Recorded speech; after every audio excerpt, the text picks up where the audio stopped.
Hello and welcome. In today's video, we are going to discuss, although briefly, what works, what's effective in secondary classrooms. What is it that works with adolescents, right? The grade 6 to maybe grade 10 or maybe even grade 12, right? Uh, so what do you think? All those who have dealt with adolescents or who have taught in adolescent classrooms, what do you think? Is it easy? Is it easier to teach a 8-year-old, or you think it's easier to teach a 14-year-old, right? तो मैं हालांकि आपको देख नहीं सकती हूँ. I can see some smiles on people's faces. I can see somebody rolling their eyes, and so all in all, we all understand that reaching out to adolescents, teaching adolescents is not a very easy job. And very often we have felt, even with our own children when they were adolescents, that पता नहीं इनका कुछ क्या सोच है, क्या सोचते हैं, कुछ सुनते नहीं है. If I ask you कि 8 साल का एक बच्चा और 15 साल के एक बच्चे में क्या अंतर है, तो आप मुझे झट से कोई 4-5 चीज आराम से बता सकते हो ना. तो हम जानते हैं कि 14-15 साल के बच्चे तो क्या लर्नर को they are self-absorbed, they don't listen, they argue back, for them friends are very important, for them they are very important. So today let's understand what might be the basis, some of the basis of this, and also ये सब अगर है तो हम वर्ग में इसको कैसे हैंडल कर सकते हैं, right? So everybody knows that the human brain is made up of different parts and different components, and your adolescence is the period during which a lot of growth, development and pruning is taking place in the human brain. Particularly, and this is from research, particularly areas of the brain that tackle judgment, that tackle decision making, that maybe tackle empathy. These are areas which are undergoing a lot of change, and therefore very often when we think ki, my 14-year-old son is just like so insensitive, वो तो कुछ सोचता नहीं है, but छोटा वाला उससे ज्यादा समझदार है. So it's not that he is trying to be difficult, it's just that his brains and hormones are undergoing, or were, his or her, a lot of changes. So what does it mean in terms of the classroom practices that we can use, right? So top of the list, we know that during adolescence they want to socialize, they want to be with their friends, they want to learn from their friends, and therefore definitely group work and pair work will be very effective in the classrooms, right? So whether you use a think pair share, whether you use mixed ability groups, whether you use mixed gender groups, any form of group work and pair work will be something that will appeal to the young person. The other thing is that adolescents are typically between being a child, which is what they think कि ठीक है जब बच्चे थे तो हमें कहा जाता था और हम वो कर लेते थे, and being an adult where they feel कि being an adult means having freedom, right? So adolescents crave and they feel that उनको freedom मिलनी चाहिए क्योंकि वो अब बड़े हो गए हैं. What helps is when they are given just complete freedom without any guidance, without any direction, without any boundaries, they also tend to get lost. So in a classroom, what will work is give them choice, give them freedom within certain boundaries, right? So as for example, मुझे classroom behaviour के rules बनाने हैं, तो rules बनाने हैं, ये boundary मेरा set है, ये फ्रेमवर्क सेट है. Within that framework, instead of I as a teacher making up all the rules, can I get them involved and can we co-create the rules?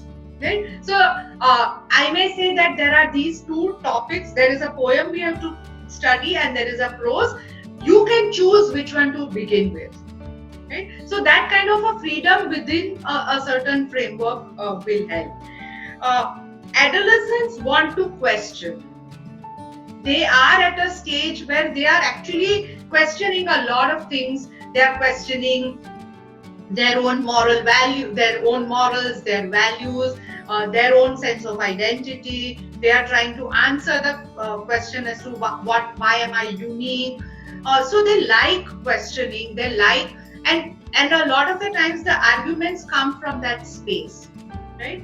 So अगर हम ऐसा माहौल होगा क्लास में या घर में भी जहां एक एडोलेसेंट को कुछ भी पूछने का, अपने आप को एक्सप्रेस करने का बिल्कुल अवसर नहीं है या बिल्कुल मौका नहीं है, the adolescents quickly disengage, right?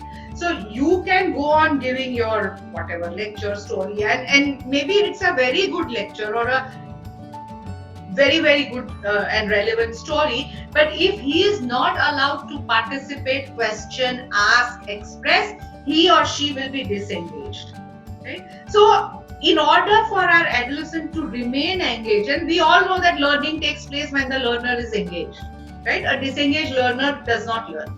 So to make sure that they are engaged, let's create opportunities for the adolescents to participate, to ask questions, to enter into some form of healthy debate with the teacher and with each other or everyone, right?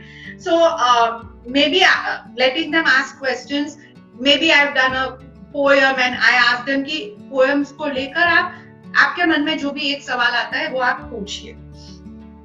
Correct? So that's another very typical of adolescents behavior. The third thing is they are developing a sense of abstract thinking. They are also thinking about their own selves, their own learning, जैसा मैंने पहले कहा. And therefore it's a very good time to introduce what is called metacognition, right? Where I pose question to the adolescent about his own or her own learning. Where I may ask them कि from this lesson or from this story, what is it that you think you would have done in, suppose if you were in the place of X character or Y character, how would you have tackled the problem, or how would you have, what viewpoint would you have taken of whatever is the situation in the chapter, right?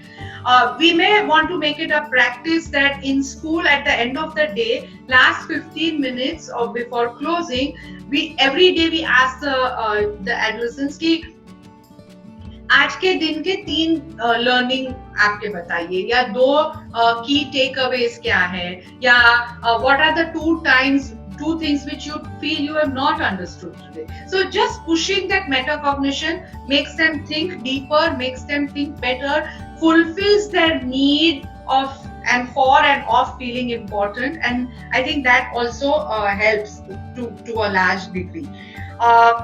Adolescents' attention span is not the longest, so you don't want to give them material which is in very large chunks of data or large chunk of dates all given at one time. You want to break it up into more bite-sized pieces.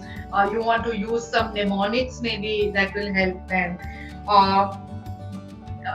The other thing that adolescents like is a personal connect.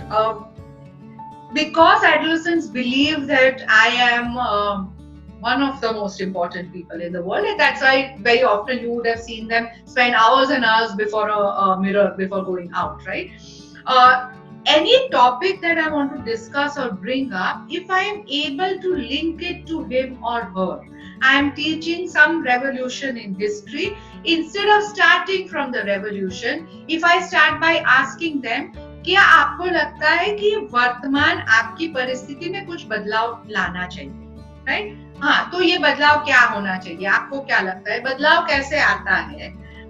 We discuss that briefly and then we say तो इसी type की सोच से whatever in 17 so and so or which whatever you are talking about, लोगों ने बदलाव लाने की कोशिश की और उससे रेवोल्यूशन बना, या whatever example you are discussing.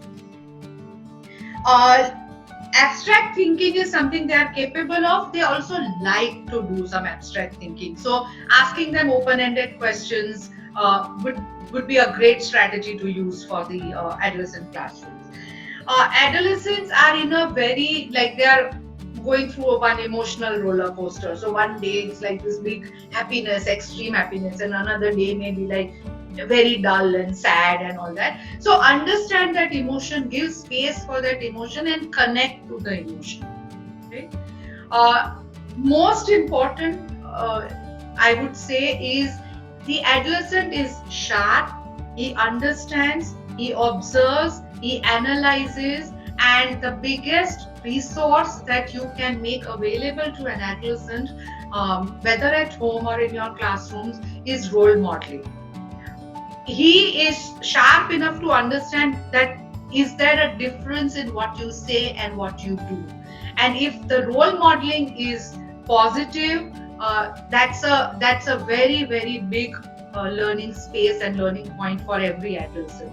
So I hope these are a few things that we have shared. I hope that's useful in your classrooms, and like usual, do come back to us with your feedback and your inputs. Thank you.